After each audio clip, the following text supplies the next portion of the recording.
finds himself getting passed by multiple cars, as I mentioned earlier on. So Nuoff in a very precarious situation, but he often finds himself in these places. He doesn't qualify as well as he races. Up front, they are getting with Lee Aberdeen and Luca Varani, not very far apart at all here. But I just want to see how Alistair Hayes deals with Marcello Kessler coming around the old hairpin.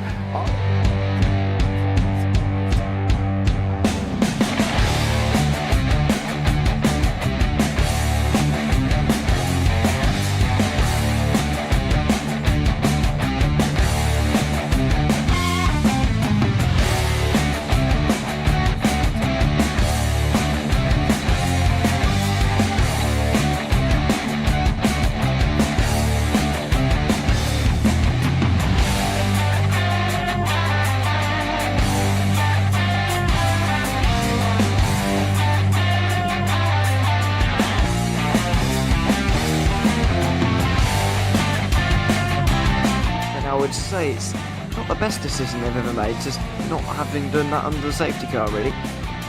Yeah, they're taking their pit stop strategies from Ferrari lately or something. What's going on? In turn one, just too much gas on them, too much feet on the round pedal, and unfortunately he's dropped him all the way down the order. But Philip Hammer is out in front by an 8.91 seconds.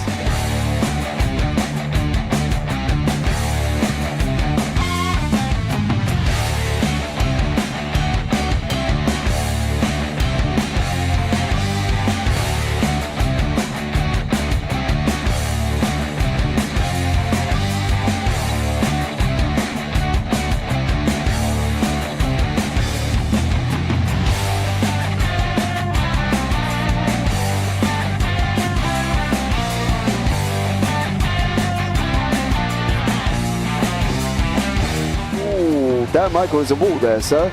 And definitely doesn't want to be hitting that earlier on as well. Difficult, the understeer is in the dirty air through that final corner because it's such a long corner and you get dragged off into the grass very easily. He'll have the slipstream down in towards the chicane. Peterson was briefly alongside, but that slipstream has saved him and kept him in third. Yeah, Varani now lost a little bit of time to Aberdeen, about half a second. Peterson is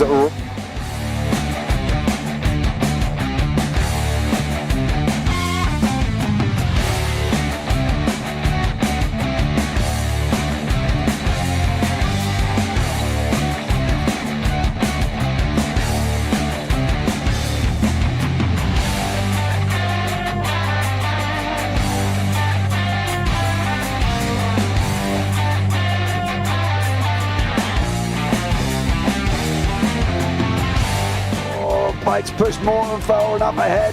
He's got out of line. It's now Pike going to have a go at Werrell. Don't push him off. He's in the championship fight. Jack Werrell chasing down Carl Jacklin. Further down, Rob Williams and Chris Barnes. Sensational run outside line now though for the heavy braking zone. Around the outside goes the Audi R8. Look how much Miller's caught back into play. Exactly. Miller's still such trouble. He's not on second and change. All of a sudden Miller's back in play.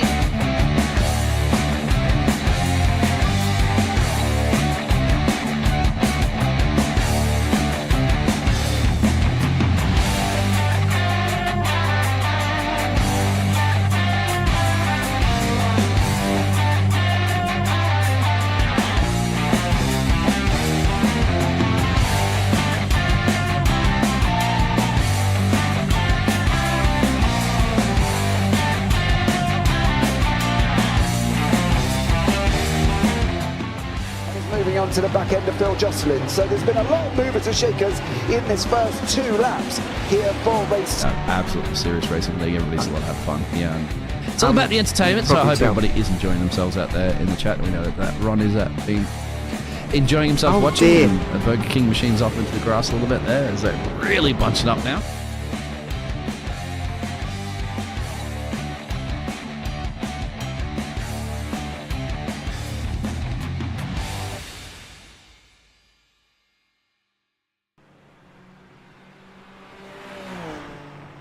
Ladies and gentlemen, thank you so much for joining us this evening. It's Sunday night. It's the iGPFun Super Formula Lights League Round 11 Season 3 live from the Mobility Resort Motegi, or from his previous name, Twin Ring, as we all know it to be. 4.75 kilometers in length. This track has got 13 turns, and it's got a bit of everything. But listen, what we're going to do right about now is keep you up to date with the standings currently as they are. Now, this is including drop weeks. This is including 2 drop weeks that we put on here for the top 20. Pedro Suarez is out in front by with 333 points. Mackenzie Room with 315. Kevin Webster with 313. Antonio Jimenez 309. Robert Ridgway in 5th or 299. Andy Flint in 6th. Fibard Rabillard, Evan Way, Christian Glamseter. Then we've got Adam Townsber, Eddie Amos, Lee Aberdeen, Don Lee, Dennis Cornu and Will McIntyre. That rounds out the top 15. Beyond that, up to 20th place, Marcius Putnieks, Brent Ruiz, Costas Tenebrao, Joseph Lucas, Holton Zamora and Nicholas Westman. Let me give you a stat. How many drivers, here we go, quick thing, how many drivers out of that top 10 have won races? Well, I can safely tell you, one person out of that top 10 has won races. In fact, he's won 3. He's had 3 first, 2 seconds and a third, and it's Mr. Pedro Suarez. Everybody else has not won a race. If you go down to the top 15, you've got 2, which is Lee Aberdeen and Pedro Suarez. But apart from that, nobody else has won a race. In fact, if you even look at it, Mackenzie Roon has only got 1 second place, 1 third place, and that is it out of every single round. And he's still sitting second in the championship. But anyway, I'm James Parfitt. I'm going to be joined in the booth by Michael David to bring us all of this action here this evening as well. And let's bring Michael into the booth. Michael, welcome in, buddy. How are you? I'm doing just fine, James. How about yourself? Oh, not bad, mate. Not bad at all. Interesting, isn't it? Really, that only 2 people out of that top 15 have won races, and Mackenzie Rooney's second, never won a race. Yeah, but that goes to show how important consistency really is in racing, especially here in a league. You know, if you're not getting those wins, but you're constantly putting in top 5s, top 10s, and just slowly collecting those points, I mean, that's just going to add up and add up. And as we see, Mackenzie Roon is only, 18 points off of the lead overall. And looking at my timing sheet, I don't see Pedro Suarez anywhere in the lobby tonight. So this is an opportunity here for somebody like a Mackenzie Roon to really just chop into that lead and try to, help them out, because obviously this is just going to go to a drop week for Pedro. So this is a great chance here for Mackenzie Roon, some of these top 10 drivers. But his drop week is going to be 0, so it's not actually going to benefit him at the moment. He's not going to change from where he is. He's going to get rid of what was his previous best, and then he's going to end up losing his drop week, because his previous drop weeks were at 38 points. But now, of course, that was from Fuji and Spa, but now he's going to drop one of them off. So he'll gain 38, but he'll have a 0-second one at the moment. So it's a possibility that it could be Mackenzie Roon if he has a good week and takes a lot of points. It's not saying he won't be right up there by the time we get into next week. And at the end of the day, it's going to be tough for them. They're going to have to try and really, for Mackenzie Roon, get as high as possible, because I can tell you now, it's going to come down to the wire going into next week. And I think when they go to Zandvoort, Mackenzie Roon could be in a prime spot. So Suarez is not chosen a great opportunity to not turn up here, but it's all down on Mackenzie Roon. It's all down on what score he can get here tonight, because I tell you what, the more he can get, the better position he will be in. So effectively, we can add 38 to Suarez's score, which would put him at 9, 10, 11, 371. But Mackenzie Roon is on 315 with 2 drop weeks. But of course, depending on where he finishes, it depends on what score he's going to get. And the scoring is 43, 42, 41, 40. So although he is on 315, if he finishes where he is in qualifying at the moment, which is 4th, he will gain 40 points. which will put him on, well, should put him on 3.55. So it's going to bring the gap down again. But listen, let's see how it all works out on here as we are at the end of qualifying here, Michael. And I think this could come down to next week and come down to the wire. Yeah, if you're Mackenzie Roon, though, you have to take as much advantage of today as you possibly humanly can. Zandvoort is a great track. We all love Zandvoort. It's fun to drive, but it's not exactly the best place to make overtakes. So qualifying is going to be extremely important next week. So if you're Mackenzie Roon, you want to take advantage as much as possible on a track like this here at Mobility Motegi, and try to, just advance yourself as much as humanly possible. I mean, really, if you're Mackenzie, 4th place is the last place you want to be. You want to be top 1 or 2 and just really maximize on those points. Yeah, absolutely. Right, we're going to be at the end of qualifying. We're just waiting for a few people to finish off their laps here. And it is 9th place man Robert Ridgway who will be coming over the line now. For Robert, so let's see what sort of time on the board he can put, and can he improve on that 142.066, 142.136. So he cannot, but let's get ready to bring you up the grid and get these cars on the way. Don't forget, we've got the magenta zone, which goes all the way through till outside of turn 4. So once they got through turn 4, they can do absolutely great racing. Single file to turn 4. Tom Davis says, I was a betting man, which I'm not. I'll be piling all my hard-earned cash on crazy Eddie Amos. Oh, dude. If Eddie gets anywhere near the front, I will literally be loving it. Partly because I love Eddie's livery. It's that Tron-based livery, and it looks absolutely amazing. So, yeah, if Eddie gets up there, Tom, I'm right with you, buddy. I'll be putting my house on him. So here we go. When these guys get ready to start getting onto the grid, and we haven't got long, few minutes probably until they start getting on here. Michael, passing opportunities for Motegi. Where do we reckon? I mean, you have them all over the track. This is a great track. It's got a lot of flowing to it, a lot of hard braking zones. Turn 5 is a sharp right-hander that leads into an open turn 6. You hairpin at turn 10. There's just tons of places on this track that you can overtake. But we got our standings right up on the board for us. Yeah, grid is on the board. Lee Aberdeen in first, Kevin Swempster second, Annie Flint in third, then Mackenzie Roon, Tony Jimenez and Chris Trott rounding out the top 6. Zoltan Zamora, Dennis Cornu, Robert Ridgway and Joseph Lucas rounding out the top 10. Ludovic Rancon is also there with Stephen Dodra in 12th place. Moving on from that, we've got Pat in 13th, then Eddie Amos, Patrick Williams, Bart Janlan, Kevin Byland and Ben Goyette, then Nguyen, and then Clark Williams, it rounding out the top 20.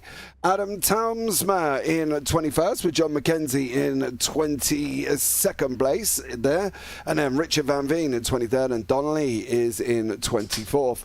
Then we have Oscar Artinano, Costas Tenebrao, Noel Richie Robinson, Marek Otlovs, Patrick Rowlands, Koji Ito and Dorian Ruro at the back end of the grid. So we've got a full 31 cars here, and well, let's see how this goes. Michael, what do you reckon? Who's going to win? Who's going to finish first or second? Well, Lee Aberdeen, we know, has got race wins this season. We know Lee's very fast, but I think Mackenzie Roon is the one to watch for. I think Mackenzie's got the most on his shoulders. I think this is the biggest race of the season so far for Mackenzie. I like to see Mackenzie up in the top 2. Yeah, agreed. I would like to see him up there, but we'll see how he gets on. But we're just waiting for the lights to appear before we can get up and running and underway. And well, let's see what goes on. We've got a 28 lap race here this evening, and we're going to wait for the lights. It's just Koji Ito and Dorian Ruro. I don't think they're going to be onto the grid. Now, there was talk of rain halfway through this. We've got 5 lights, by the way, and Lee Aberdeen is off and running, and it is green, green, green. Don't forget, no active overtaking until the coming round turn 4. Aberdeen leads the way. Now we're going on our run. On that run from turn 2 down to turn 3, there's a little bit of jostling in the background, but I'm sure that will get filtered out. Into turn 3 we go. It's almost like a double left-hander. We're going to have the first part here second part just there. So it is more of a double left-hander. And ladies and gentlemen, racing is up and running, and we are green. Aberdeen leading the way with Kevin Webster. There's a spinner in the back. That's Chris Pat, unfortunately already gone round. But at the moment, Lee Aberdeen takes the whole shot. Webster's in there, Flint's in there. Mackenzie Roon, who desperately needs this one, is sitting in 4th place. It was a great start for everybody. Obviously, we're not allowed to have any overtaking up until turn 4, just to make sure that everybody gets through smoothly. We don't have any chaos at the beginning. But now we are seeing these guys really start to file in, focus down. This is the first lap that we're going around here. Everybody's just kind of waiting their opportunities out. But this has been a great, clean start. We did see one spinner, but aside from that, everybody else got off to a clean start. Yeah, Don Lee as well, but I'm not surprised Don Lee has gone round. He is the only man on wet tyres, and I don't know what Don Lee is expecting, that he thinks we don't know, or what he knows, or whatever. But that, unfortunately, was Don Lee in that incident. He was on wet tyres.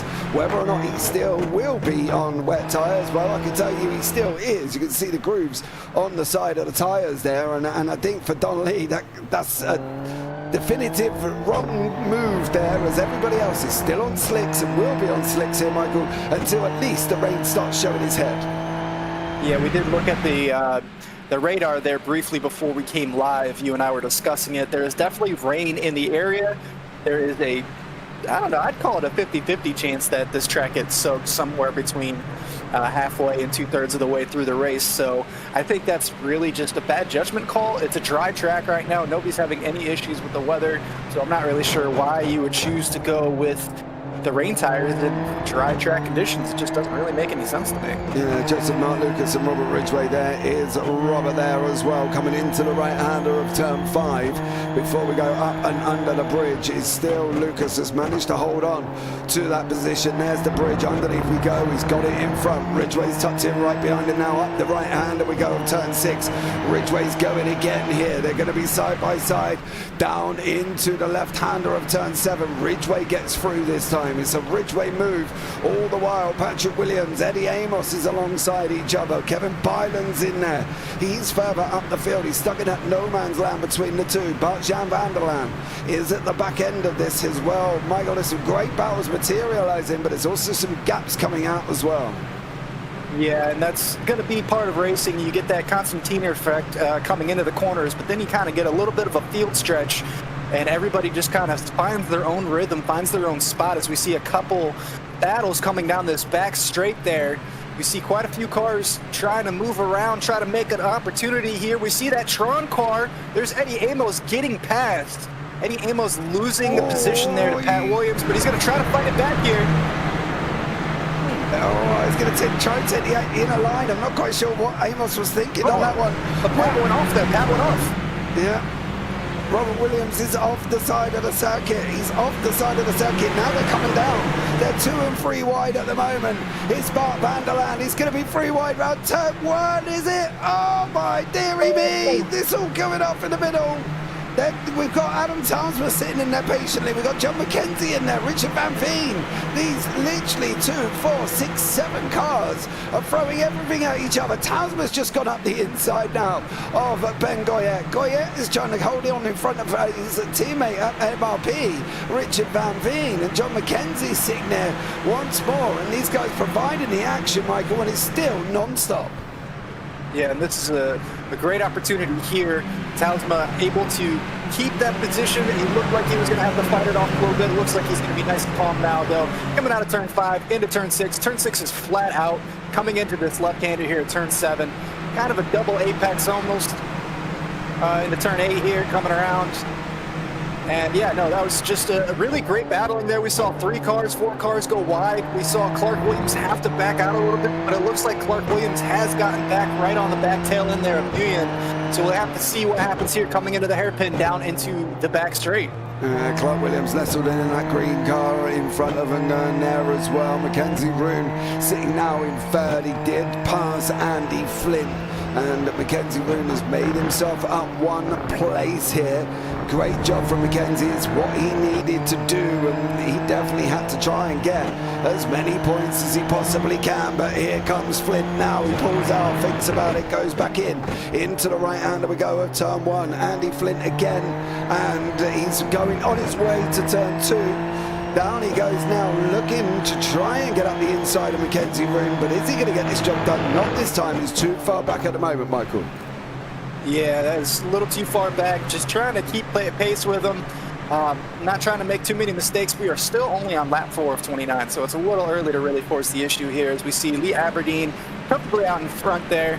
Zwemstra up in the second place, starting to come under a little bit of pressure here by Mackenzie Roon.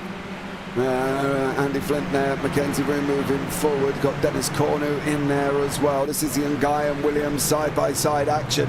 Doors left open through turn 5, they go under the Bridgestone Bridge. Now they're going to be side-by-side for turn 6, sitting there waiting patiently as Bart-Jan van der Laan in the back. Oh, it's contact, van der Laan's off. Van der Laan has gone off. He's off into the underworld, in the upside down there, auditioning for Stranger Things. Bart van der Laan got the part and off he went, Michael. Little bit of a wheel touch and that was it. Yeah, we didn't see exactly what happened there when he hit the gravel. Hopefully he was able to stay out of that wall. But the contact here, there was no room left for him there, so that's not really his fault. Looks like he's able to keep it out of the wall there, so not too much damage, but yeah. No room at the end. No, he was just squeezed out. Yeah. Unfortunate for him, he's going to be falling back to 24th. See if he can make up some places here by Ben Godier. Under a ton of pressure here by Talisman. Yeah, he's just cleared Townsma as Ben Goyette. Is he going to start moving his way forward? This is Goyette, Townsma, Van Veen, Mackenzie, Artinanu, Tenebrel, Patrick Williams. This is what this little battle is. Townsman's pulled out on the left-hand side. He's going for the inside line again. Makes it round the right-hander of turn 1, and Townsman's back in front of Ben Goyette once more. Goyette again trying hard to get back through. Is he going to be able to make it through turn 2? He's not here. Where is Ben Goyette's opportunity, Michael? Because he's got this corner. He's got possibly turn 5 going under before he goes under the bridge, and then that's it until he gets out of 8 and 9. Yeah, I think he's going to have to be patient here. He's going to try that outside line, try to get a over-under through turn 5, but I don't think he's going to be able to get it. We'll see right here. He does get a good exit, but he's a little bit loose there coming off. This is turn 6 here. It's flat out, so this is going to put him on the outside of turn 7. That's going to lead to the inside of turn 8, so this is going to be a fight all the way through. We start to see some raindrops coming out. Yep. Rain, rain, rain. The question will be how long until the rain is wet enough, or until the track is wet enough to warrant changing to rain tyres. Now, it does take a while here. It isn't instant. It will take a while for them to get wet, and I mean that in the nicest way. The fact that we're going to see it, it's going to come down, but it's not coming down heavily enough, I think, to warrant changing the tyres yet. It's nowhere near wet tyre territory. Patrick Williams in the background there, looking at the inside of Artinano. He's going to make it through into turn 1 as Williams. Is he going to get the job done now? Sorry, he's not through turn 1, he's through the back end turn 11. And there's somebody pulled into the pit lane there. That's Richard Van Veen. I think if that's for wet, I think that's premature, Michael. That's premature. And Eddie Amos and Kevin Byland going at it. Yeah, Eddie Amos and Kevin Byland definitely going at it here. But yeah, I do believe it is premature, because now looking at the track, I'm not seeing any raindrops at all. So I think it's way too early to be switching over. Yeah, there's a little bit, but this track still seems pretty dry as we ride along here with Kevin Byland. Looks like Kevin has plenty of grip out there, so that's not too much of an issue. Right along with the Tron car here. Eddie Amos in 13th place. See how much grip they have coming down into here. Seems fine. Looks like, yeah, plenty of grip through turn 5 there. This is all flat out through turn 6 here. No issues there, no lift, no nothing. So, yeah, I think it's way too early to be switching to rain tires. Yeah, definitely on that one. I think it's going to be interesting if they do end up having to go into rain tires, whether or not they're going to get, obviously they've got the bridge, which is dry. You know, Ludovic Rancon and Robert Ridgway side by side. Ridgway's gone up the inside. Joseph Lucas has also gone up the inside of a disappearing Rancon there. Lucas tries to tuck in behind Ridgway. Ridgway's not really sure who he's going to give the draft to. It doesn't really matter who he gives the draft to. One of them's going to get it. Rancon on the left hand side. Lucas is looking, whoa, steady son, keep it straight. God blimey, governor. You know what I mean? It's not bumper cars. Keep the wheel straight there. You go down a straight. That would have been even worse if you crashed on a straight, wouldn't it? Yeah, there was a lot of movement there. We see a lot of blinking going on too, so that's going to be a little interesting. We'll have to keep an eye on that. But there was a lot of movement there, obviously just trying to follow the draft, but even under the braking zone, a little bit of twitch there, so we'll have to keep an eye as we see Lucas is just trying to do anything they can just to get back into the top 10 here, and he's definitely got the pace, so I don't think it's going to take too long, but you just got to be very careful here because Rincon has moved under braking a couple times, so it's going to be definitely pick and choose your moment here because you don't want to risk anything too crazy just for one place. Yeah, we'll see if he goes here. What's he going to do this time? Look for the inside line. Rancon's going to look up the inside of Mr. Ridgway. Is he going to be able to make it through? He is through the right-hander. We go of turn 5. Ridgway's got the run around the outside. Now we're going once again here. And now he's going to be sending it almost free wide. He thought about it, didn't get it done this time. Ludovic Rancon goes all the way round. He gets that a little bit wrong through turn 7 and 8, but now he's still managed to hold that position in 9 on board with Lucas, who's in prime position at the moment. Michael, he's just sitting here watching these guys fight.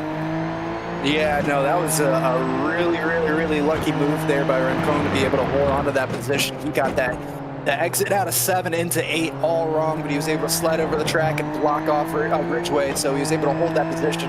This is just kind of playing into Lucas's hand. Joseph Lucas just kind of waiting for these guys to make a mistake. He's got the draft. He's going to have the inside line here, so we'll see if this helps him out.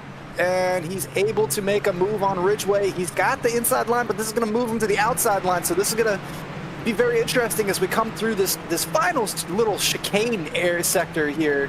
Very complicated to get right. You have to be very wise, but it's a long straight down the pit straight, so you don't want to get your exit messed up. You know, that's going to really compromise you coming into turn 1. So you got to be very careful coming into that final little turn 13, 14 chicane kink, if you will. Yeah, absolutely. This was Mackenzie Roon. He got the gap down to less than 3 tenths at the moment, just as we picked up on him. It's gone out a little bit more. It's coming down again, that draft. Mackenzie Roon looking at moving in here. Is he going to be able to get this job done from Kevin Zwemstra? Zwemstra's there at the moment. Is he going to be able to? The question is, for how long can he hold that purple machine back for? Roon is looking quick. He's just lost the fastest lap of the race to literally Aberdeen on a 1:42.45. But Zwemstra looks like he's holding his own at the moment. Kevin's no slouch, right? Let's put it in perspective for Kevin Zwemstra.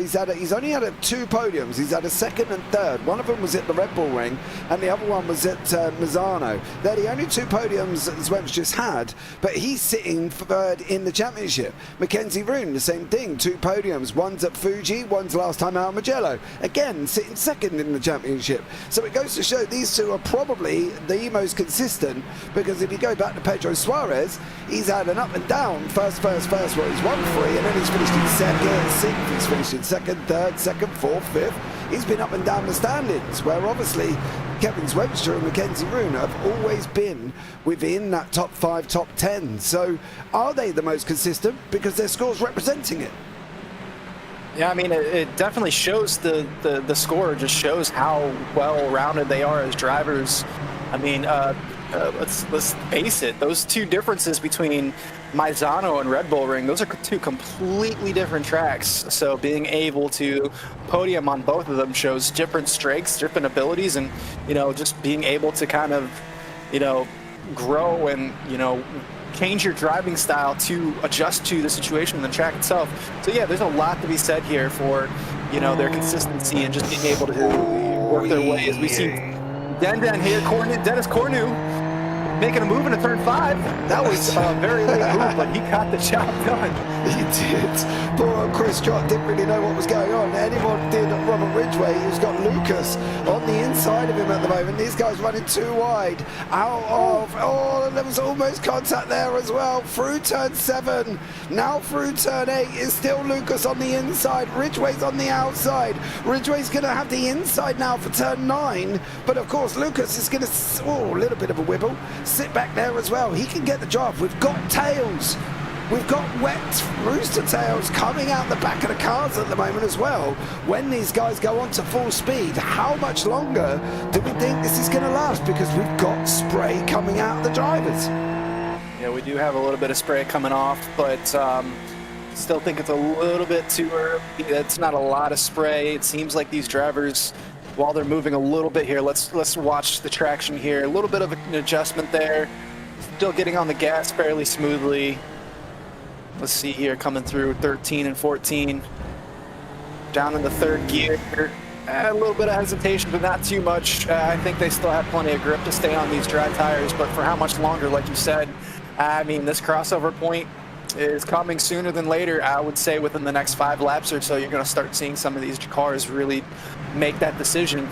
Well, I was hoping to see the difference in Don Lee's times now. He's still on wet tires, but unfortunately, he's back in the pits for Don Lee. So, yeah, unfortunately for him, it's not looking too clever. Stefan Dodera is unfortunately out of the race, and this would explain why Stefan went out of the race as well. He's in that bright yellow machine. I do love a good yellow on a car, but that's the old Benson and Hedges Jordan livery there with a buzzing Hornets, and unfortunately he just goes out and goes back to the pits. Ben Goyette side by side with Williams. Williams is trying to go around the outside of turn 5.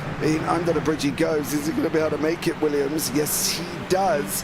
And again, you can see the tails coming on. How long before we start seeing the cross over? And we don't mean literally noughts and crosses. We mean the crossover in tyres where they go from dry to wet, because the track's getting wetter, Michael, and it's getting wetter, and Ngayan has gone and probably shown us how wet it is at the moment as he is sat in that pit lane. Now we're going to jump on board with Clark Williams, who's got Byland. How long is it going to be, do we think? Yeah, I was saying 3 to 5 laps, but it might be sooner than that, as we see quite a few cars kind of losing traction and going off. As we see, Jesus! Yeah, that looked like a bad lock up there, but luckily for Clark Williams, able to keep that front end of his car on the outside, or the inside there of Kevin Byland. No contact made. Both of these cars decide to stay out for another lap. These rooster tails, as you called it, definitely getting a little bit bigger depending on where you are on the track, as we see Clark Williams going around the outside there of turn 1. Coming around into turn 1. Hey, he had the pace. He was very confident in that. So maybe we'll see a move there later on in the race, because that was very confident. Do you want to give a shout out to Patrick Williams up into 15th place? Very nice recovery drive, trying to work his way back into the top 10 there. But we see these two battling it out, and Eddie Amos right there in the Tron car, just holding on, trying to maybe capitalize on a mistake here. Oh my dearie me, Williams and Byland, literally, but Williams was giving him a little bit of an elbow nudge there as well. Byland had to take evasive action, and now Williams has got his elbows out. They're side by side almost again through turn 7 and 8. Williams settles in front of him at the moment. Eddie Amos in there as well. And left-hander at turn 9 is Williams, Byland and Amos. That's the 3 cars we're focusing on at the moment. The rooster tails are getting worse. It literally could be wet tyres in about 3 or 4 more laps here at lap 29. Byland's, oh my Jesus Christ, Eddie Amos needs a plastic surgeon. I can tell you that much. Literally just had his nose taken off by Byland again. He's going to have Kim Kardashian on speed dial for a plastic surgeon nose job on that one. Yeah, this has been a great battle for these guys. And it's all gone wrong. Eddie Amos lucky to stay out of that, I do believe, but Clark Williams, that just all went wrong there, as we see Kevin Byland seem to be able to make it out unscathed, but Kevin Byland and Clark Williams, both of them coming together, as we see here coming.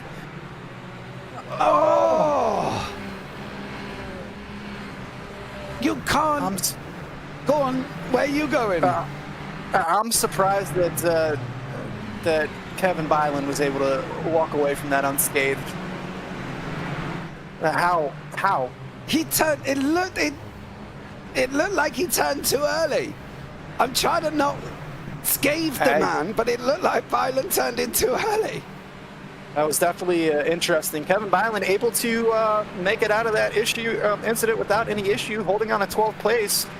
that puts Patrick Williams up into 13th. Eddie Amos did have to back out, lost a little bit of time back into 14th place, but we know Eddie has been very fast in these conditions. So these crossover-ish conditions here working very well in Eddie Amos's favor as we see him tagging along right on the back end of there, Patrick Williams.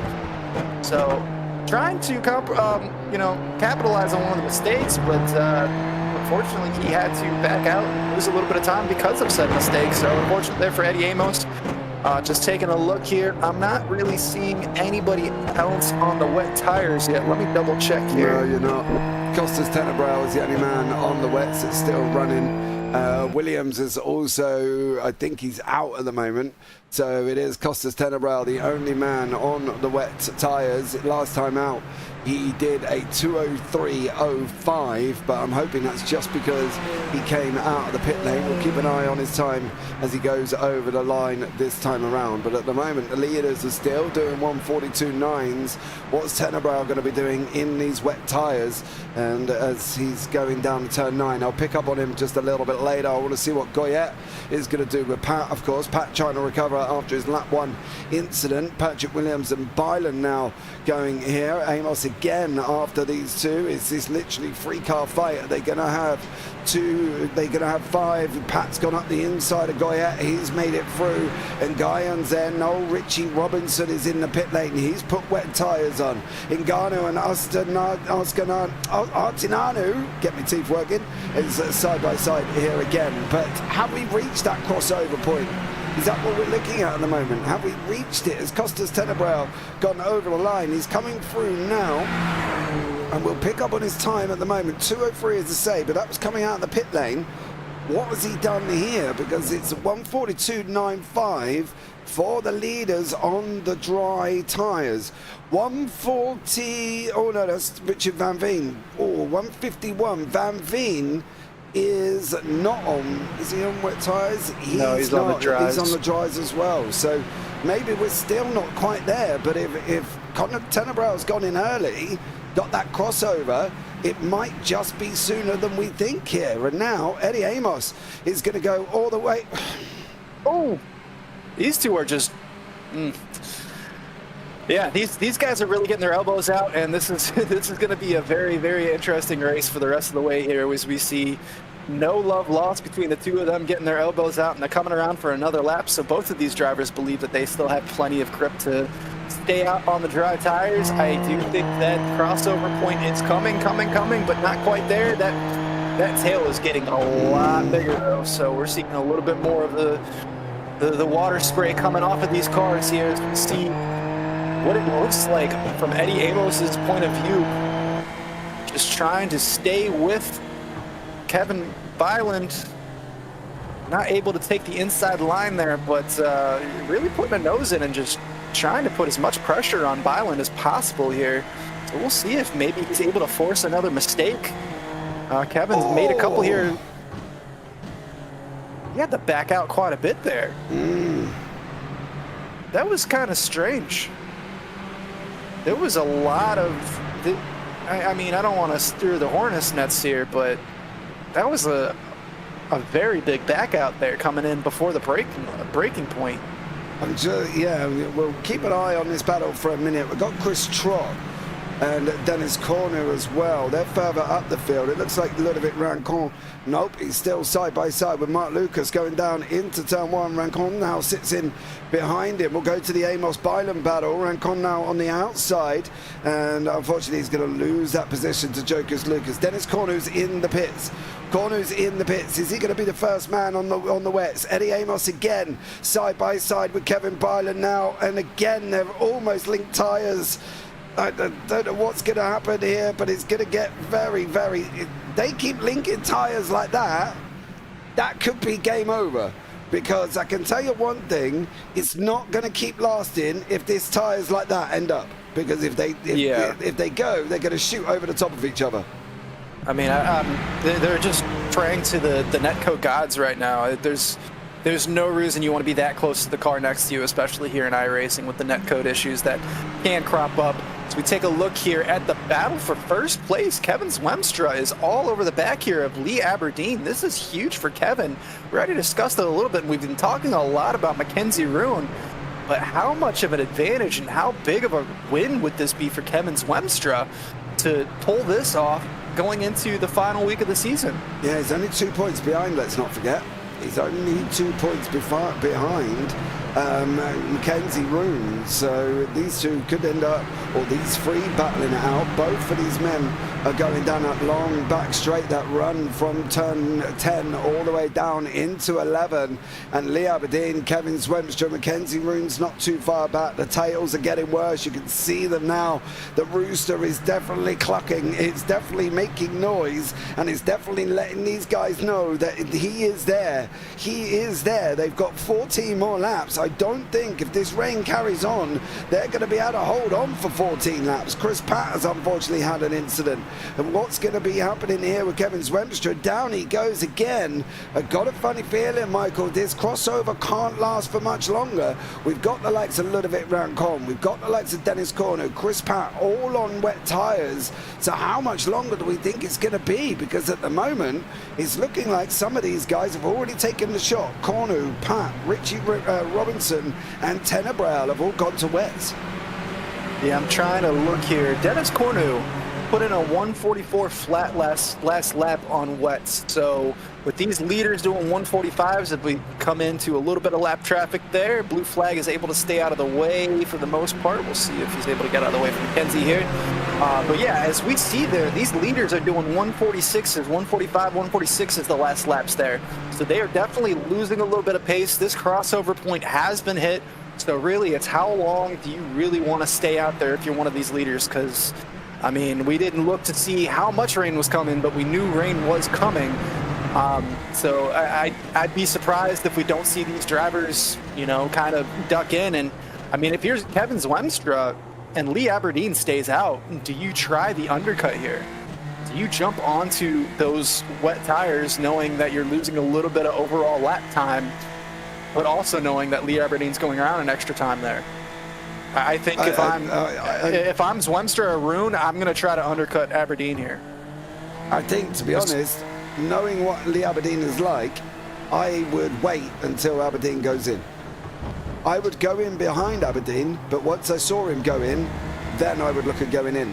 I think this is one of the things that when we talk about this model within iRace and the Tempest system, it's an amazing system, don't get me wrong, but this is where we struggle. It almost turns into a game like F1 where it's raining but you don't need the rain tires because it's not dealing with every scenario around them. You can see the rooster tails coming off the car. If it's as wet as them rooster tails are telling us, these guys on dry tires should be sliding off like Bambi on ice, right? That's it. Yeah. But they're not. This is where the whole system is almost there. It's almost complete. It's like a book, and all you've got to write is the blurb on the back, but you've not quite got the blurb right to know what you're going to say. The problem is, they've just gone past Costas Tenebrail, who was on wet tyres, and he's losing time to rain-soaked circuit that's been raining now for a good 10 laps, and yet we still don't know rain. We still don't need rain tyres, which doesn't make sense on a circuit that, as you can clearly see, is bringing rooster tails. It is bringing wet weather. So why are they still holding it on dries? Is the drop-off not enough between dry to wet or wet to dry? Yeah, I'm not really too sure because it doesn't really make much sense at all, because every single time that they come around, they are losing more and more time per lap. Last lap alone was a 147.1 for Lee Aberdeen. Kevin Zwemstra was a 147.2. Their fastest laps are in the 142.4, 142.5s. So they are way off of the pace, 5 seconds off of their fastest laps, and yet they're still able to hold on and not have to deal with the weather. I mean, sure, they're not going as fast, but they're not gliding off like you said, which we would both assume that they would be with, you know, the conditions here. So you're right. Yeah, there is definitely some tweaks, and hopefully some updates will continue along with iRacing. I think they've done a really good job so far with implementing the rain. I think you know, for the most part, it's almost there. But this crossover point does need some tweaking, because with the drop-off in time that they've been seeing, it would really make more sense for them to have to switch over to the rain tires, but we're not seeing them have to do that. And the rain tires aren't coming in yet, and I can tell you the fastest rain is round about the 151. I'm just waiting for Goyette to go over the line to see what his official time would be after he's come out of the pits. But at the moment, we've got rain, we've got rooster tails, we've got wet track, and we've got 3/4 of the field still on dry tires, still gripping. Yes, they've lost probably 5 seconds since their best and their last lap times, but we've got the guys on rain who should be in theory going quicker. And Swemstra's off. Oh, Swemstra and Runes come together. Oh, what went on here? Because Andy Flint's now found himself in second place. Oh, no, hold. Oh, Swemstra waited and Flint has gone into oh no, did he let them back through there, Andy Flint? Because he's now it's showing us Swemstra and Mackenzie both up there, so yeah, he must have let him back through. Why? Very interesting, very friendly, Andy Flint. That was oh, he got it wrong. Oh, was that lap traffic that he's dealing with there? Yeah, he almost got it wrong. No, that was on his own. That lap traffic was nowhere near him. So that's why he's didn't let them back through. He didn't have no choice. Yeah, so Mackenzie Rune up into second place, Kevin Swemstra back into third place. So this is definitely spicing everything up, but you know, rolling into the hand of Lee Aberdeen here. 6.5 seconds up the field now. Lee Aberdeen able to kind of, you know, relax a little bit. He doesn't have the likes of Kevin Swemstra breathing down his neck any longer, but this is working in Mackenzie Rune's favor. Like I said earlier before the race started, Mackenzie Rune, I think second place is the furthest back you want to end up in this race. Mm-hmm. So, you know, and he's fighting his way up there. Oh, he's got it wrong. Oh, You've got to be huge oversteer there. What happened? He just got it wrong. He got it wrong. The back end slid. Are we now to the point where these guys have got to go in? We've seen Zoltan Zamora go in, and he's come out on rain tires. We've seen the guys behind him, but is it now that time? Look, Swemstra's holding on. They're literally starting. We've finally got the crossover. 10, 11, nearly 12 laps after it started raining. And now we have, finally, these guys needing rain tires. You can see how shiny them slick tires are with the rain. This should have crossed over five laps ago at least. There was no way. These guys should be how to, in this current system, hold these cars on the racetrack. And now they're still managing to hold them on. There's got to be pit stopping soon. If they don't and they can go round again, then this is borderline ridiculous, because I think this should have been done a long time ago here, and all 4 of these have slid and made a mistake at one point. Yeah, Lee Aberdeen, our race leader right now, put in a 151.159 last lap. Kevin Swemstra, Andy Flint, and Chris Trott up into 4th place, and Mackenzie Rune dropping back into 5th place. Not good for Mackenzie. All the 151.52s. So this is definitely that crossover point. They are definitely losing way too much time here, and yet they still seem to be confident enough to keep continually going around and around and around. Maybe they just want to, maybe they're going to try to no stop it. Maybe they think they have just enough grip just to get around and just not have to worry about it. But I think that's just asking a little bit too much now. Yeah, I'm trying to keep an eye. Oscar Artinanu's in the pits. I want to find out what Zoltan Zamora is going to do. He was the first one out of the top 10 to go into the pit lane. He's on his way round turn 11. I'm going to keep an eye on his time, because this is his first main judged lap here for Zoltan Zamora. I got a funny feeling, unless that is him going off the side of the circuit, but I'm hoping that isn't. And this he's time, coming in. Yeah. No, he's coming in around right now. Yeah, I wonder if this is going to be representative of what he's going to do here. Will he be the first one to register a lower time? If it's any higher, then I'm guessing, well, no. That was a 2:15. Yeah, I'm guessing. That was terrible. Yeah, I think this may have had something to do with it. This is what Zoltan Zamora has done going on. I think that's the lap that he's gone on. He's tiptoeing around, and he's just gone round there as well. I think he's going to have to put a little bit more pressure on them front wet tyres to try and come in here. But it's Wemstra, Flynn, Rune and Tron still lasting out on tyres. They've gone past the pit lane once again. They clearly feel they can still do this, and they've got 8 laps. Can they? They hold on for 8 laps as Flint is looking to make that move. He's going to get through. Mackenzie Rune's going to make the move as well. Is this a free wide? It's not. Flint's going to take the inside line. Rune and Zwemstra side by side now as well. Round they go on that run from turn 2 and 3 here. How are the guys still holding on to these cars? I have no idea. Yeah, so this is very interesting. They don't... Oh! Mackenzie got way too deep there. Way too deep, and that has just completely ruined Mackenzie Rune's race. He's not even going to get out. I don't know if he's going to be able to get out of that. He's not. He's had to jump back to the pits. No, that's gut-wrenching there for Mackenzie Rune. He just completely missed his breaking point. Yeah, nothing. Nothing at all from Mackenzie Rune. If he carried on, he might have managed to hold on. But Andy Flint's Webster Trot now on the top 3. We've got Zoran Zamoda going in on the 18th. It doesn't look like he's made any mistakes. Mackenzie Rune is in the pits. Obviously, Marek Oplov's also in the pits here. Is this going to be a rain swap? And Guyan and Byland are now nose to tail with Patrick Williams. And these guys are all on the dry. The top half of the field, you can see on the left-hand side, are all on dry tyres. And Guyan and Byland... Zoltan's put in a 156, so even the guys up front are still putting in faster laps than Zoltan, who is the de facto wet tire leader.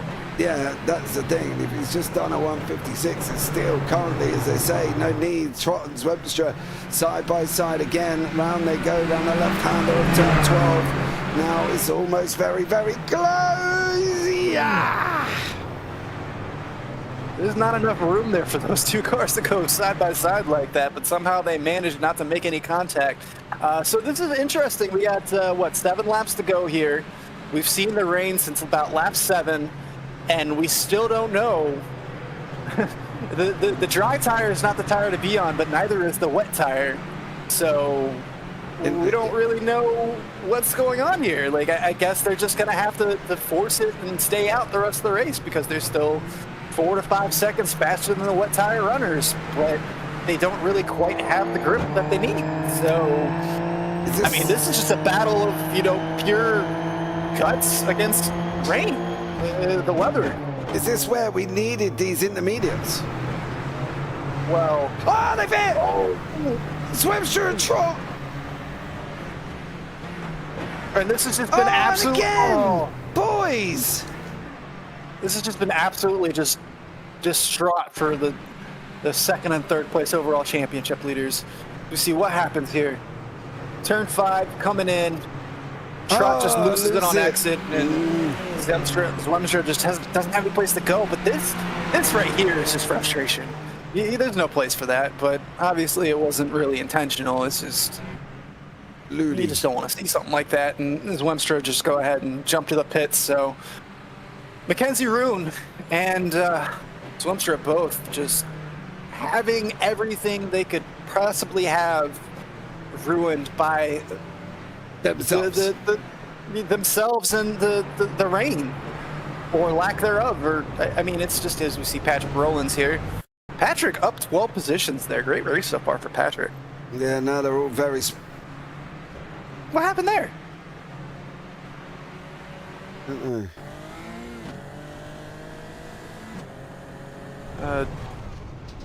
This is why you don't text and drive, kids. I can't answer the question. I can't answer it. Trot and Ridgeway are in the pit lane. Of course, both of them been involved in their own little ta-ta-tas. Patrick Williams is still out on the circuit. That's now John McKenzie in front of us. Both Williams and McKenzie have been off their own little bits of problems. This is what happened to the Scott McKenzie first, and wait for it. There he goes. Patrick Williams goes off alongside. They look very great. They're coming together. They can go and pirouette together in Swan Lake. But this is the closest battle on the track. Lee Aberdeen out in front, 8.6 seconds up the road. Andy Flint now 8.6 seconds back. He's 3.1 in front of Tony Jimenez and Patrick Williams, Joe McKenzie, Dennis Cornu and Byland. Cornu is on the wets, Byland is on the wets, and these guys last time out 153 for Cornu. So we're getting to that point now where the wets are coming to the wet runners. You say that, but Lee Aberdeen's putting in 153s as well. So was Andy Flint. And I do want to point out, did you notice who's in 5th place? Eddie Amos. Hey, you guys might be getting your wish there with lap 23 of 29. Eddie Amos up into 5th place. Go Eddie.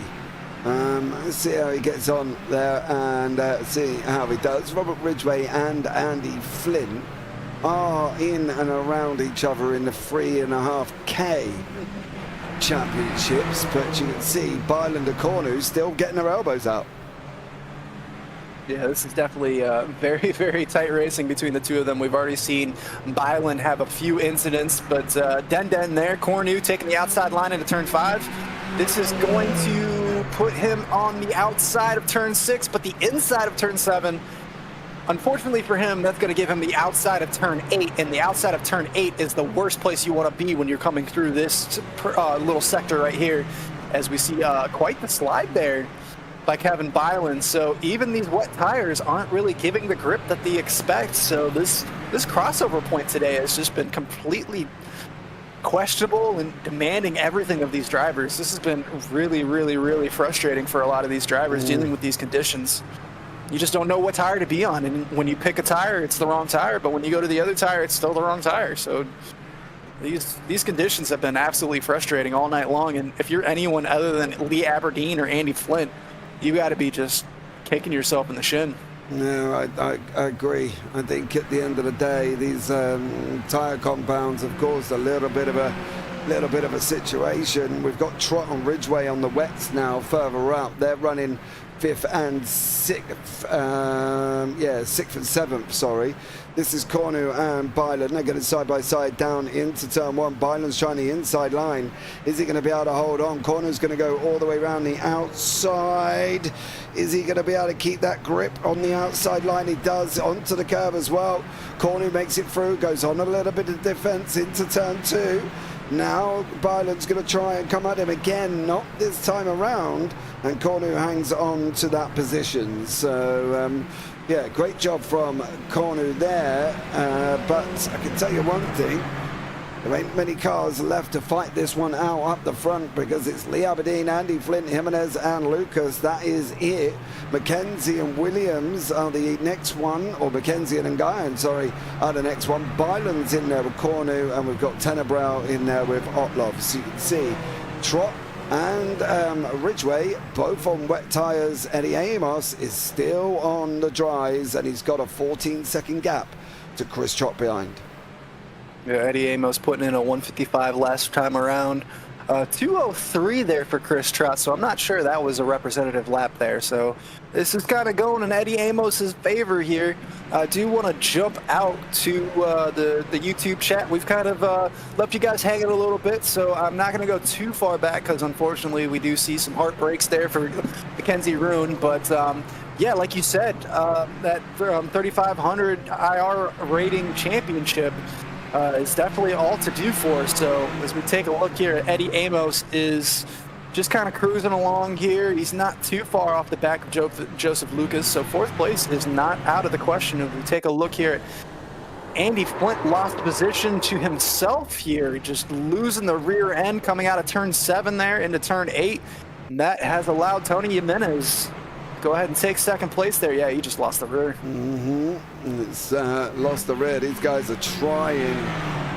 They're trying their hardest to get to the end, but the question will be, with Amos closing in on Lucas at quite an interesting bit of rate of knots here. Amos last time 55.2. Lucas still out on the dries on a 55.0. So it will be this time around I think. But the problem is, by the look of the... is it still raining? It is still raining just. Yeah, I think we're going to start to see this track coming back to those dry tire runners. So we'll have to keep an eye on our leaders' lap times. Chris Trott putting in a 1:54.7 last lap, so maybe not quite. That was a very, very quick lap there for the wet tire runners there. But yeah, Eddie Amos just kind of hanging on here. About 3.5 seconds back from 4th place, Joseph Lucas. So I'm not sure if you're Eddie Amos, do you really attack or do you just kind of chill here? He's losing a little bit of time to Chris Trott. He's got enough of a gap that it's not really that big of an issue coming down with 4 laps to go here. So, I mean, if you're Eddie Amos, do you kind of just hang on and just kind of relax? I think that's what I would do. Just be content with your top 5.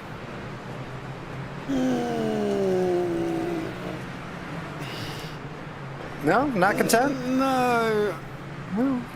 I think these conditions are a little too questionable to really attack too much. I think that's why I think if you're Eddie Amos, if we're in the dry, yeah, attack, go for it. But with this changeover just not really being defined, whether we should be on dries or wets, you got a 3 to 4 second gap ahead of you. You're in the top 5. You're up 9 positions. I mean, kind of know when to hold them and know when to fold them kind of a moment here. I think if you're Eddie Amos, just kind of hold on and just chill in 5th place. Yeah, I don't know. I think if he's got... the problem is he's not making inroads on Lucas, which is the weirdest thing. The rain's easing. That's the problem. The rain is now easing. I think it's because he's taking a little bit of time here. He doesn't seem to have the front end grip. If you looked at his corner entry a couple times, it seems like, excuse me, he doesn't really seem like he has the front end grip, but neither does Chris Trott either, but he's just taking a wider line, so maybe that's what it is. But if you're Eddie Amos, it just doesn't seem like he has the grip in the front end of the car. We'll take a look here. He's still on dries. Yeah, he's still on dries. It just doesn't really look like it's super compliant. I think he's just kind of taking his time and just really just trying not to spin the back tires too much. A lot of people, you know, if you're not really hardcore into racing, you don't realize how much you steer the car with your pedals. You can really just, the less steering angle you have with your actual wheel itself, and the more you can manipulate and rotate the car using your brake pedal and mainly your throttle pedal, inducing oversteer in the corner, that's how you're going to create speed. And right now he just doesn't seem to have the confidence to be able to do that. He doesn't have the rear end grip to be able to induce that understeer to counteract to induce that oversteer to counteract the understeer he's getting on corner entry. And I think that's why he's losing time to Joseph Lucas. That's why he's unable to attack, and that's why Chris Trott, although he's probably just a little bit too far behind, is gaining and gaining. He's taken 3 seconds out last time around. But I think, yeah, the crossovers come too late. Bart-Jan van der Laan and Zoltan Zamoda. Zamoda's nearly trying to go up the inside of Bart-Jan van der Laan, but nothing doing here as well. Penultimate lap for Lee Aberdeen. He's just gone on to lap 28 of 29. So we'll see how he gets on. Corner has cleared Byland, but is now up behind these guys of Zamota. You can see it's completely, well, technically it should be dry under the bridge. But obviously these guys still spitting up rooster tails under the bridge. Which seems a bit weird, but anyway, we'll carry on. Corner now going up the inside of Zamota. Byland also. Corner's looking quite comfortable on these wet tyres. Trott has got the gap down to Eddie Amos to about 6 seconds, but again, as we said, we think it's a little bit too late there. Yeah, a little bit too late there as we see Kevin Byland trying to make the move here as Zamoter really left the door wide open there for Dennis Cornu. Dennis Cornu just said, thank you very much. I'm going to take that and I'm going to roll with it, because he didn't really have to fight that at all coming out of 7 and into turn 8. He had the inside line into turn 8, and Zoltan just wasn't able to do anything about it, as we see him trying desperately here to hold on to Kevin Byland. But Kevin Byland's going to have that inside line And this is going to be done and dusted there for Kevin Byland, coming down into turn 13 and into our penultimate corner, 13, and then into 14 here coming onto the back straight. And this is going to lead them onto their penultimate lap as we see Lee Aberdeen coming down the back straight right now. He is just cruising along at a 10-second lead here. Lee Aberdeen knows how to win races. We know because we've seen him win races so far. This is going to help his championship points, but all the way back in 12th place before this race, I do believe. So it's been very up and down here for Lee Aberdeen, but coming into turn 14, one more time around here for Lee Aberdeen as he crosses the start-finish line here momentarily. Yeah, Lee Aberdeen coming over, final lap of the race for him. And he does come over the line there and takes the white flag. And he's got literally half a lap, still surviving on the dry tyres. We can't answer why, we can't answer how, we can't answer should he or shouldn't he, shouldn't he or should he. Lap times 1:57, fastest rain runner is Chris Trott on 1:53. That crossover come far too late.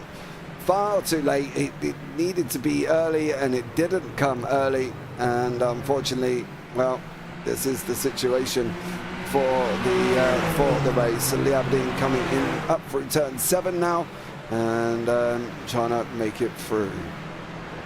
Yeah, this has been a very solid race here by Lee Aberdeen. Not really having too much to worry about here in the second half of the race. Obviously, Mackenzie Roon and Kevin Zwemstra were the ones that were putting the pressure on them. Both of them out of the race now, both of them having their own incidents that just took them frustratingly out of the race. So Lee Aberdeen, after that, was able to just kind of coast and do his own race there. That car behind him is a lap down, so that's a blue flag that's not really going to be tempting him too much here as we see him coming onto the back straight for the final time. Yeah, Lee Aberdeen on the rundown now. You can see he's coming through into turn 11. Through the right-hander, he is going to take the victory here.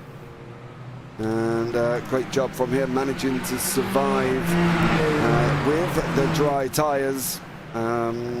There's nothing really to say for Aberdeen. He's going to come over the line. He's going to wrap up that victory. He is going to win the race. Lee Aberdeen takes his 4th victory this season, and he comes through and takes that win. Well done, Lee Aberdeen, over the line at the Mobility Resort Motegi.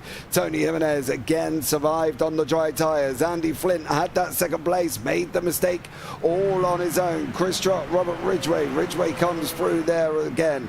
That is Cornu now trying to battle with John McKenzie. Cornu on the wet, McKenzie on the dry, McKenzie's on the grass. Is he going to come out in front? No, but he's still got half a lap to go. Yeah, that's Kevin Byland able to get by there too as well. So that puts Cornu up into the top 10. Patrick Williams up into the 9th place. Adam Telsma up into 8th place. So great recovery drive for quite a few people. Adam Telsma up into 8th place, 13 positions gained there. But even John McKenzie, he had that moment there just a moment ago. He's still up 10 positions, so still a very good race here by John McKenzie as we see him holding on just ahead of Zoltan. But we take a look now. This is Dennis Cornu, and Kevin Byland's going to be a little bit too far behind to make that move here. So this is Dennis Cornu's top 10 to lose. You see him coming into turn 13 momentarily, and into turn 14. Patrick Williams just a little bit up the road from them, and a little bit of twitch on the rear end of that axle there for Dennis Cornu, but able to hold on there, and it looks like Kevin Byland is going to have to stay right there. Zoltan coming through right behind John McKenzie. You see Ben Goyer coming through in 14th place. Got one more car coming around the bend. Not many left to finish now. It's Oscar Artinanu from the XPD Racing. He comes over the line there, and Oscar finishes the race in 15th, but still up 10 places. So great job from him. Now we're going to bring you up the results of the race here as well on this very bizarre evening of racing. Lee Aberdeen takes the win by about 11 seconds over Tony Jimenez, who's 4 seconds in front of Andy Flint, and a big gap back to Joseph Lucas and Eddie Amos. Amos got top 5. Great job from Eddie there as well, finishing in 5th place, up 9 places. Then we've got Robert Ridgway in 6th, Chris Trott in 7th, Adam Townsma 8th, Patrick Williams in 9th, and then Dennis Cornu in 10th. Kevin Byland at 11th, John McKenzie 12th, Zoltan Samar 13th, Ben Goyet 14th, Oscar Artinanu down in 15th. Ludovic Rancon 1 lap down, Patrick Rowlands, Bart Van Jandelan, they're lap down as well, Richard Van Veen, Marek Otlovs, Tenor Braille, then we've got a guy in 2 laps, Webster didn't finish, Roon didn't finish, Chris Patt didn't finish, Noel Richie Robinson didn't finish, Clark Williams didn't finish, Don Lee didn't finish, and Stefan Dodora didn't finish either. Dorian Oruro and Koji Ito did not take to the start. We've got a couple of drivers waiting for us in the interview room. We're going to have a chat with Mr. Andy Flint here. He had 2nd place, and then he went and made a mistake. And then it all went Pete Tong, but he still finished on the podium in 3rd there as well. Andy, welcome in, buddy. How are you? Well, I'm doing well. I didn't really want to finish in 2nd, so I figured 3rd would be good enough for today. So nice defense. Love it. You know what I mean? Don't admit that you made a mistake. Listen, I want to talk to you. There's something confusing going on in the rain from dry to wet. The rain started on lap 7, 5, 6, 7, but yet rain tyres didn't get taken until lap 22 and 23. To me, that crossover doesn't quite match up, considering, you know, you should have been sliding around like Bambi by about lap 15. yeah, I think the spray off the tires made it look worse than it actually was out there. There was still grip, probably, I don't know, maybe around lap 15 or something like that. We had to start getting off of the normal line and switch to the wet line, but there was still grip out there. So I don't know if the, just iRacing graphics were making it look worse than it really was, but it wasn't bad till, lap 20 or so. Then it was definitely properly wet. And then you managed to hold on still on the dry tires till the end of the race. Yeah, we were debating in the voice chat if we should pull over and switch over to wets, but one of the guys in our voice chat did and was running similar lap times to us, so we figured we'll just stick with it. Yeah, why not? Why not there as well? For you, sitting in 6th in the championship this time, with obviously 2 drop weeks added, behind Robert Ridgway, who you've just beaten. So that should be a nice little gain up for you as well. When are we going to see Andy Flint really up there for the championship? Come on, you're always in and around. Yeah, probably when I get more time to practice. So usually I only get maybe one stint before each weekend, and maybe when I get a little more practice, I'll be able to get to that top step. I still have never finished on the top step of the podium in IGP, but someday, hopefully. But I mean, there's serious contenders here in this league, so just to be in the podium is an honor. Yeah, definitely. You've taken 1 podium this year as well. So I suppose on the upside, you've had a podium, and that was at the Hungaro Ring. So, fair play to that one. Andy, thank you so much for joining us. Anyone you want to shout out before we let you go? Yeah, definitely want to shout out to my wife, who's allowing me to spend Sunday afternoons with you guys, and everyone in the league that's helped me get to this, get to this place in my iRacing career. Couldn't have done it without all the help from Luca and everybody in iGPFun. So. And thank you to you guys also for amazing broadcasts as always. Thank you very much, Andy, for your kind words, and look forward to seeing you at Zandvoort next week. Yeah, thanks. Cheers, guys. Take care. Right, and next up, we're going to have a chat with Mr. Robert Ridgway. Finished the race on wet tyres, the highest wet tyre runner, but he didn't go into the pits until lap 22 here. But let's have a chat with him and see how he got on out there, finished in 6th place in the end. Mr. Robert Ridgway, welcome in, bud. Robert? Can you hear me all right? I can hear you now, dude. How are you? I'm doing good. How are you, boy? I'm doing great. That was not an intentional pit stop. Oh. Did you go in there on your own by accident? No, so I got a screen freeze before the hairpin and tried to pull over and stop, and then it got back on, but I hit the wall, had damage, so it was a fast repair and kind of convenient that I needed wets anyway. and then just ran it out. So didn't lose too much. I think I would have been P4, but it was fun getting past Trot because he also had wet tires. So it was a nice little battle of the wet. Yeah, it was. As we just spoke to Andy as well, the crossover seemed quite late between wets and dry. But listen, can you tell us a bit about your livery? Sporting a new livery this week. Oh, yeah. This is the typical livery, but, I did the No Limits one for the league. But since we're not doing team racing and stuff, figured I'd throw the little Ridgeway racing setup out there. Yeah, absolutely. Looks amazing as well. But for you this season, how do you see your championship? You've never, believe it or not, you're in 5th at the moment. This was obviously without tonight's scores added. You've never been on the podium all year, but yet you're still 5th for the championship. Well, honestly, I'm not that fast. I don't qualify well, but I can race. And so I do good in races. So consistency gets me far. If I could get a little bit more pace on quali and just raw pace, a little more talent. I'm an old man, almost 40. So, it's there. We're getting closer to the best I've done any season I've ever ran with them. So we're getting better. Hey, dude, listen, I'm 46, right? And if I can win the MX 500 at Martinsville, you can go and win a Super Formula in IGP. I'll tell you that much, because you want to try and do one of them races and see how you get on. But listen, dude, I don't believe you're slow. I've seen you in other series as well, and you're definitely not slow.